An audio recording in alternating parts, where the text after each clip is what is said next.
In a small village nestled between rolling hills and a sparkling lake lived a farmer and his son. They were known for their kindness, and their farm was a sanctuary for all animals, no matter how big or small, fierce or gentle. But what truly made the farm special was a magnificent horse who wore wings of sunlight. The villagers called her Elora, which meant beautiful dream in their language. And indeed, her presence brought beauty and hope to their lives. Her coat shimmered like polished gold in the sun, and her mane flowed like a silver waterfall down her back. But the most enchanting part of her was her wings, for they were not made of feathers or leather, but of pure sunlight that she seemed to absorb from the sky itself. As the years passed, Elora grew old, and with her age came a heavy sadness. The once vibrant wings began to dim, and the sparkle in her golden eyes faded. The farmer's son, who had grown into a strong and caring young man, was deeply troubled by this. He loved Elora not just as a cherished pet, but as a symbol of the joy and wonder that filled their lives. He asked his father, "How can we help Elora? I want her to be happy again." The farmer stroked Elora's neck and said, "Her sadness comes from within her, my son. Only she can decide to let go of it." Confused yet determined to help, the young man went to the wise elder of the village. "Elora's wings are losing their shine," he said. "How can I help her?"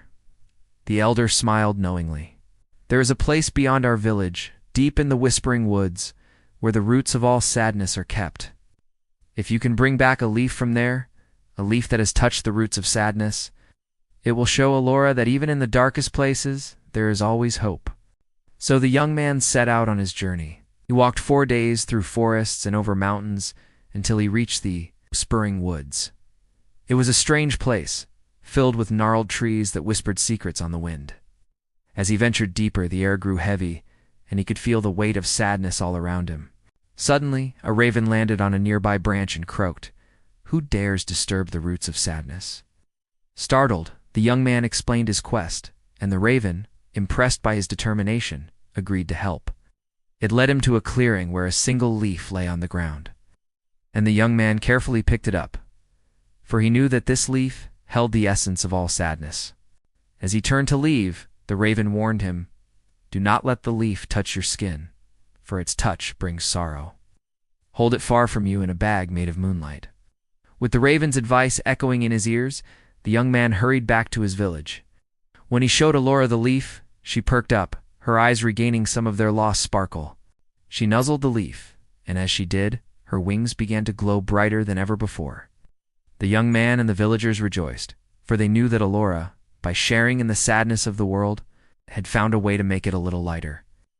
From that day on, Elora's wings shone with a new intensity, a testament to the power of hope and the courage to face life's challenges. And whenever the villagers felt sad, they would visit Elora, knowing that her presence would remind them that even in the darkest moments, there is always light to be found. And so, the story of the horse who wore wings of sunlight became a legend in the village, a story whispered from generation to generation, a tale of bravery, kindness, and the unwavering bond between a boy and his extraordinary horse.